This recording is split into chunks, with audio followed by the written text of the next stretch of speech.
এর চেয়ে বড় গরু আমার নজরে এখন পর্যন্ত বাংলাদেশে পড়ে নাই। তো খামারিরও ধারণা এটাই হয়তো এবছর বাংলাদেশের সেরা গরু হবে। এই গরুটার নাম হচ্ছে কুমিল্লার কিং। আমি জানি না কুমিল্লার কিং থেকে সে বাংলাদেশের কিং হয়ে যায় কিনা। বাংলাদেশের ভিতরে আমাদের সেরা গরু। আপনার বিশ্বাস বাংলাদেশের মধ্যে এটাই সবচেয়ে সেরা গরু? সেরা গরু, বড় গরু।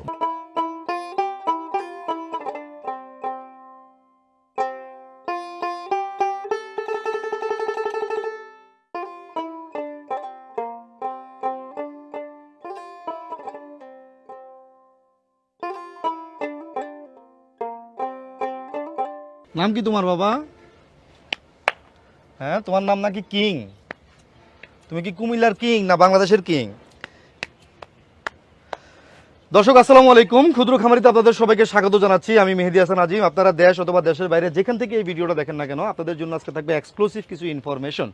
দর্শক, আমি এই মুহূর্তে অবস্থান করছি কুমিল্লা জেলার কুমিল্লা শহরের গুমতি হাউজিংয়ে। সবাই এই গুমতি হাউজিং এক নামে চিনে, খুবই পপুলার একটা জায়গা। সেখানে ছোট্ট একটা ঘরে লালন পালন করা হয়েছে এই দানবের মতো বিশাল গরুটা। দর্শক, আমি জানি না যে এটা বাংলাদেশের সবচেয়ে বড় গরু কিনা, তবে এর চেয়ে বড় গরু আমার নজরে এখন পর্যন্ত বাংলাদেশে পড়ে নাই। তো খামারিরও ধারণা এটাই হয়তো এবছর বাংলাদেশের সেরা গরু হবে। এই গরুটার নাম হচ্ছে কুমিল্লার কিং। আমি জানি না কুমিল্লার কিং থেকে সে বাংলাদেশের কিং হয়ে যায় কিনা। দর্শক, আজকে আমরা এই গরুটা নিয়ে কথা বলবো, এর দরদাম সম্পর্কে আপনাদেরকে জানাবো, তার বর্তমান লাইভ ওয়েট কতটুকু আছে, তার হাইট কতটুকু আছে, সমস্ত তথ্যগুলো আপনাদের সামনে তুলে ধরার চেষ্টা করব।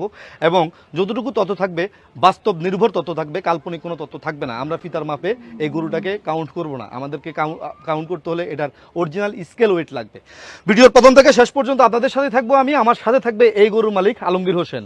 ভিডিওর শেষ পর্যন্ত অপেক্ষা করুন, একটুও টেনে দেখবেন না। যদি দেখতে যান তাহলে অনেক কিছু মিস করে ফেলবেন। ক্ষুদ্র খামারি কৃষি আর কৃষকের খুব দরকারি।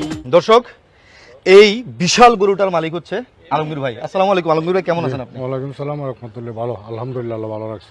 আলমগীর ভাই, এই যে আপনি গরুটা পালতেছেন, জি। এটার নাম কি? নাম দিছে কুমিল্লার কিং। কুমিল্লার কিং কেন নাম দিয়েছেন? কুমিল্লার কিং দিছে এই কারণে আমার বিশ্বাস বাংলাদেশের ভিতরে আমাদের সেরা গরু। আপনার বিশ্বাস বাংলাদেশের মধ্যে এটাই সবচেয়ে সেরা সেরা গরু? গরু, বড় গরু। বড় গরু। কেন আপনার এরকম বিশ্বাস হওয়ার কারণ কি? এরকম বিশ্বাস হলো, আমি আসলে ফিতার মাপে মাপছিলাম 1900 প্লাস। 1900 প্লাস ফিতায় মাপছেন? ফিতা মাপছিলাম। আচ্ছা। তা আমি পরে একটু আমার কনফিউশন ছিল, আমি স্কেলে পরে গাড়ি তুললা লুক দিয়ে স্কেলে মাপছি। আচ্ছা, আপনার স্কেল নাই? আমার স্কেল নাই, আমার স্কেল নাই, আরেকখানে স্কেলে মাপছি। আচ্ছা। 1530 কেজি হয়েছে। 1530 কেজি স্কেলে হয়েছে? স্কেলে হয়েছে, আচ্ছা। স্কেলে হয়েছে। আচ্ছা। 1530 কেজি। আচ্ছা। তো যার জন্য আমি মনে করি বাংলাদেশের ভিতরে আমারটা সেরা। আচ্ছা। আল্লাহর রহমত। কিন্তু আমরা তো বাংলাদেশের মধ্যে 1900 কেজির গরু দেখছি, 2200 কেজিও দেখছি, 2500 কেজিও দেখছি। এটা হলো ফেসবুকে, যেমন আমিও তো আইডিয়া করে বলছি 1900 প্লাস। আচ্ছা। 1900 প্লাস ফিতার মাপে আমিও তো দেখছি। আচ্ছা। তো আসলে আমরা তো আইডিয়া করে অনেক কিছুই বলি, যার কারণে আমি স্কেলে মাপছি। আচ্ছা, স্কেলে 1500 কেজি আছে, তাই তো? হ্যাঁ, জি, 1530 কেজি, মানে 1530 কেজি। 1500 কেজি সামান্য বেশি আছে। জি। মাশাআল্লাহ। এটা দাঁত কয়টা? দাঁত 6টা। 6 দাঁত। জি, 6 দাঁত। এটা কতদিন পালতেছেন আপনি? আমি ফালতাছি আজকে প্রায় 5 বছরের কাছাকাছি, 4.5 বছর। 4.5 বছর। 4.5 বছর। 4.5 বছরের কাছাকাছি আপনি এটা পালতেছেন। জি। এটাকে আপনি সংগ্রহ করা গরু নাকি আপনার ঘরের গরু? না, এটা একটু আমি সংগ্রহ করছিলাম বাছুর। বাছুর। আপনি ওই বাছুর দেখে কি আন্দাজ করতে পারছিলেন যে এই গরু এত বড় হবে? জি, জি। কিভাবে বুঝলেন? কিভাবে বলছে, যে যার থেকে আনছে সে একজন ডাক্তার। আচ্ছা। সে একজন ডাক্তার, তার গরুর ভিতরে বীজ দিছে বলছে, তখন আমার বলছে যে এটা ব্রাহ্মা ক্রস করছে। আচ্ছা, মানে সে একজন ডাক্তার। আচ্ছা, সেই ডাক্তার ওই সাথে কথা, বলছে ব্রাহ্মা ক্রস। জি। আচ্ছা। ওই ডাক্তারে বলছিল যে এটা ব্রাহ্মা ক্রস করছে। আচ্ছা। তো ওই হিসাব করে আমি গরুটা কিনছিলাম, আর যে আল্লাহর রহমতে আশা করি গরুটা হবে, এই বিশ্বাসে আমি গরুটা কিনছি। আর এই ফোন তো লালন পালন। এটার হাইট কত আছে আপনি বলতে পারবেন? হাইটটা আছে 65 ইঞ্চি। 65 ইঞ্চি। 65 ইঞ্চি কোন জায়গায় মাপছেন? আমি এই যে লেজের উপরে, লেজের উপরে, মানে লেজের উপরে, লেজের গোড়ায় মাপছেন? লেজের উপরে।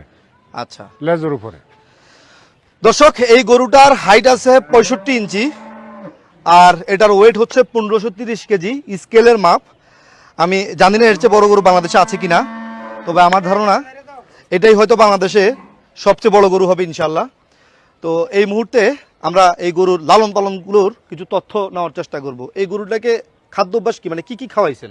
খাওয়াইছে আমরা স্বাভাবিক খাবার, যেটা আর ভুট্টা, ছোলা, ভুসি, চালের গুঁড়া, মিষ্টি কুমড়া, মিষ্টি আলু, ঘাস, আমার নিজের শ্বাসের ঘাস আছে। আচ্ছা। এসব আমরা স্বাভাবিক খাবার খাবাই। স্বাভাবিক খাবার খাওয়া। জি। আচ্ছা, আর এমনিতেই কোনো ফিট টিট অন্য কোনো কিছু দেওয়া হয়েছে? কোনো ফিট খাবাই না, আপনি আমারটা দেখতে পারেন, কোনো ফিট এই ফোন তো আমি খাবাই না। আচ্ছা দর্শক, আমি একটা কথা একটু ক্লিয়ার করে দিই এই ভিডিওর মাধ্যমে। আপনাদের অনেকের মধ্যে একটা ভুল তথ্য সম্প্রচার করা হচ্ছে, কোনো একজন অসাধু লোক এই কাজটা করে যাচ্ছে। আমি কোথাও বলি নাই 90% প্রান্তিক খামারিরা ব্রয়লারের ফিট খাওয়ায়। আমি বলছি যারা ব্রয়লারের ফিট খাওয়ায় গরুকে, তাদের 90% হচ্ছে প্রান্তিক খামারি। যদি 100 জন মানুষ বাংলাদেশে ব্রয়লারের ফিট গরুকে খাওয়ায়, তার মধ্যে 90 জন হচ্ছে প্রান্তিক খামারি, না বুঝে তার আগে গরুকে খাওয়ায়। আমি এটা বলি নাই যে প্রান্তিক খামারি বাংলাদেশে মানে 10,000 আছে, তার মধ্যে 9,000 লোক ফিট খাওয়ায়, এই কথা আমি কোথাও বলি নাই। এটা হচ্ছে কেউ একজন ভুল ইনফরমেশন, ভুল তথ্য আপনাদেরকে দিচ্ছে। তো যাই হোক, এটা আপনারা সম্পূর্ণ ঘরোয়া পরিবেশে লালন পালন করে। আচ্ছা, এখন আপনার কি ধারণা এই গরুটা এবার কোরবানিতে কত টাকা বিক্রি হতে পারে? আপনার তো একটা প্রাইস নির্ধারণ করেছেন। জি জি। কত টাকা বিক্রি করেন? নির্ধারণ না, আমি 20 লক্ষ টাকা দাম চাই। দাম চাচ্ছেন 20 লক্ষ টাকা? 20 লক্ষ টাকা। জি। 20 লক্ষ টাকা মানে দাম চাওয়ার কারণটা কি? 20 লক্ষ টাকার দাম চাওয়ার কারণ হলো, যেমন আমাদের একটা হিসাব আমি বলি, যেমন মনে করেন যে আমরা একটা হিসাব করতে পারি যে এই গরুটা ওয়েট আছে হচ্ছে 1500 কেজি। জি। 1500 কেজি যদি ওয়েট থাকে, আমরা ধরতে পারি এটার মধ্যে 900 কেজি মাংস হবে।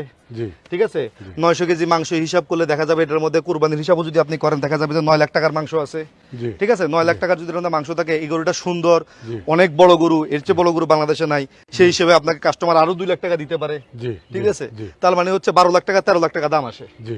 20 লক্ষ টাকা মানে দাম চাওয়ার পিছনে কারণ এটা হলো আমি দাম চাইছি, এটা তো আসলে সামনাসামনি বসলে বা কথা বললে এটা আরো তো কম হবে, আমি তো আর উপরে উঠতে পারবো না। আচ্ছা, আমি নিচে নামতে হবে। আচ্ছা, মানে ব্যাপারটা হচ্ছে না চাইলে পাবো কেমনে? না চাইলে এটাকে চাইলাম আর কি। চাইলে মারি। জি জি।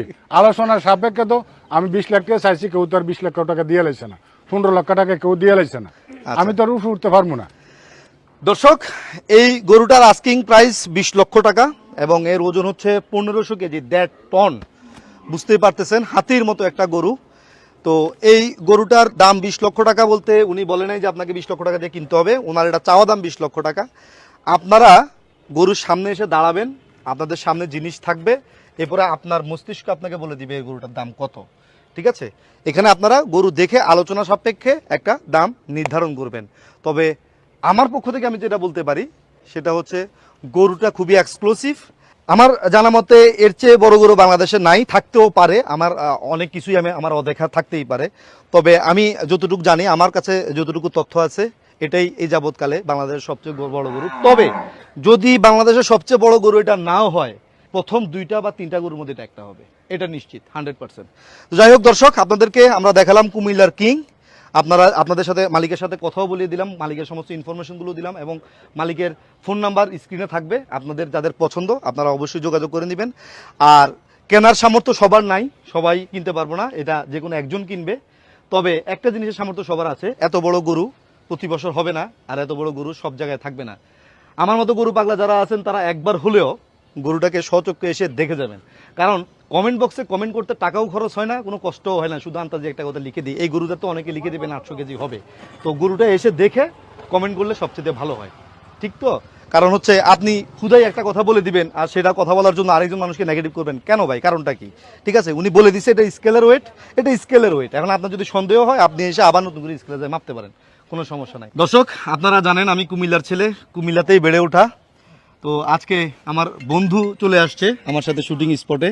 ওর নাম হচ্ছে মাঝারুল, আমরা একসাথে স্কুলে পড়াশোনা করেছি, আমরা স্কুল ফ্রেন্ড। 20 বছর পরে আমাদের দেখা হয়েছে, তো তাও এই গরুর সাথে। তো ওকে বললাম যে তুই আয়, একসাথে শুটিং স্পটেই কথা বলবো।